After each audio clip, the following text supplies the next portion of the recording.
kita melihat bahwa ini perlu untuk dideklarasikan secepatnya karena kita tidak begitu banyak memiliki waktu untuk bertemu dengan rakyat, ya kan?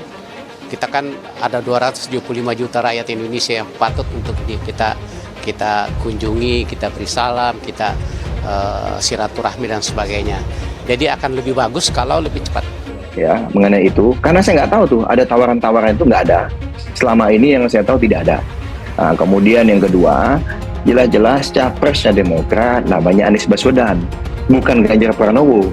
Jadi kalau yang mau ngajak Mas Ahaye jadi cawapres, setahu saya itu Mas Anies Baswedan, bukan Mas Ganjar.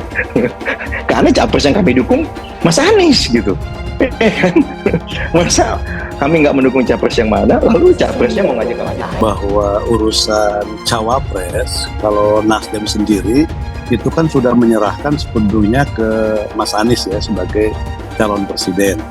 Karena tentu untuk menjadi pasangan cawapres tentu Pak Anies harus menentukan pilihannya yang punya kesenyawaan, ada chemistry dan sebagainya, banyak pertimbangan. Jadi sekali lagi kita serahkan ke calon presiden, ke Mas Anies Rashid Baswedan. Nah, terkait dengan dinamika koalisi, tentu yang pertama kita sudah menyepakati bahwa calon presiden kita Mas Anies Rashid Baswedan. Nah, tinggal pendamping tentu ini juga harus dibicarakan secara bersama-sama. Calon wakil presiden tentu suatu hal yang dinamis saja memang. Koalisi perubahan itu dengan Nasdem, Demokrat, dan PKS itu memiliki kecukupan syarat ya.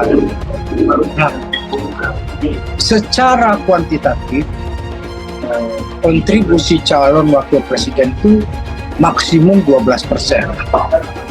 Tapi salah memilih calon wakil presiden itu merupakan sebuah langkah yang blunder. Itu yang benar-benar harus kita kaji, harus benar-benar kita berhitung, kalkulasinya harus presisi, tidak bisa hanya sesembrono. Kalau kita analisis secara lebih jernih, memang koalisi perubahan ini lebih kompleks dalam menentukan cawapres ketimbang koalisi yang lain. Yang pertama, salah satu saja dari partai pendukung koalisi perubahan, entah itu Demokrat, Nasdem atau PKS keluar dari barisan, maka Mas Anies gagal mendapatkan tiket. Jadi butuh kesepakatan 3 partai sekaligus. Yang kedua, 3 partai pendukung koalisi perubahan itu rata-rata air, jadi tidak ada yang dominan.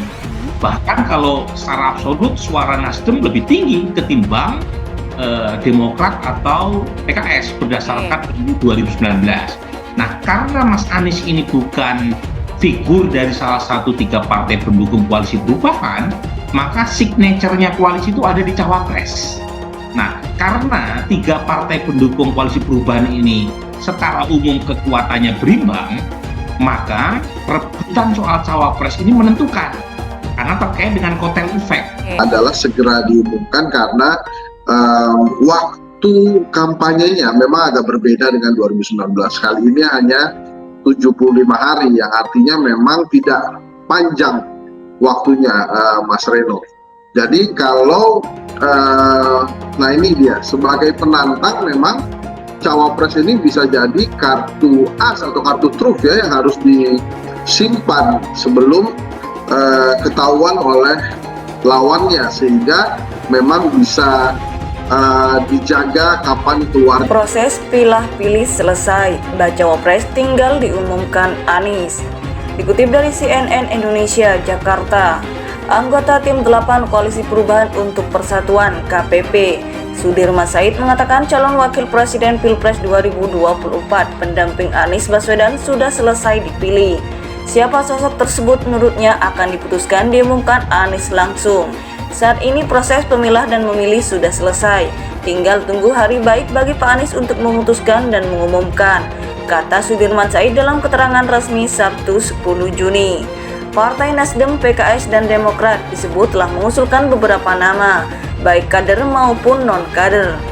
Sudirman menegaskan bahwa sejauh ini semua anggota KPP selalu menggunakan piagam kerjasama sebagai pedoman yang menyatakan bahwa Anies sebagai baca pres diberi mandat untuk memilih dan menetapkan pasangannya. Ia menyebut tidak ada pemaksaan, termasuk dalam membicarakan opsi-opsi bakal calon pasangan Anies. Partai-partai sejak awal telah bersepakat memberikan mandat kepada capres pilihannya. Karena itu tidak mungkin ada yang bisa memaksakan harus dengan nama tertentu atau a priori menolak nama tertentu, katanya. Sebelumnya, Bendahara Umum Partai Nasdem Ahmad Sahroni menegaskan, KPP belum memutuskan nama bacawa pres yang bakal mendampingi Anies di Pilpres 2024. Belum ada, kata Sahroni di Kompleks Parlemen Senayan, Jakarta, Kamis 8 Juni. Sahroni membantah pernyataan yang menyebutkan kandidat baca pres pendamping Anies sudah mengerucut pada satu nama. Di sisi lain, Sahroni juga memastikan KPP yang beranggotakan Nasdem, Demokrat, dan PKS tetap solid, kendati Demokrat memberikan tenggat waktu hingga Juni 2023 kepada Anies untuk mengumumkan nama pendampingnya. Anggota Tim 8 Koalisi Perubahan untuk Persatuan KPP, Sudirman Said mengatakan calon wakil presiden Pilpres 2024 pendamping Anies Baswedan sudah selesai dipilih. Siapa sosok tersebut menurutnya akan diputuskan diumumkan Anies langsung. Saat ini proses pemilah dan memilih sudah selesai, tinggal tunggu hari baik bagi Pak Anies untuk memutuskan dan mengumumkan, kata Sudirman Said dalam keterangan resmi Sabtu 10 Juni. Partai Nasdem, PKS, dan Demokrat disebut telah mengusulkan beberapa nama, baik kader maupun non-kader. Sudirman menegaskan bahwa sejauh ini semua anggota KPP selalu menggunakan piagam kerjasama sebagai pedoman yang menyatakan bahwa Anies sebagai baca pres diberi mandat untuk memilih dan menetapkan pasangannya. Ia menyebut tidak ada pemaksaan, termasuk dalam membicarakan opsi-opsi bakal calon pasangan Anies. Sebelumnya, Bendahara Umum Partai Nasdem Ahmad Sahroni menegaskan, KPP belum memutuskan nama bacawa pres yang bakal mendampingi Anies di Pilpres 2024. Belum ada, kata Sahroni di Kompleks Parlemen Senayan, Jakarta, Kamis 8 Juni. Sahroni membantah pernyataan yang menyebutkan kandidat baca pres pendamping Anies sudah mengerucut pada satu nama. Di sisi lain, Sahroni juga memastikan KPP yang beranggotakan Nasdem, Demokrat, dan PKS tetap solid, kendati Demokrat memberikan tenggat waktu hingga Juni 2023 kepada Anies untuk mengumumkan nama pendampingnya.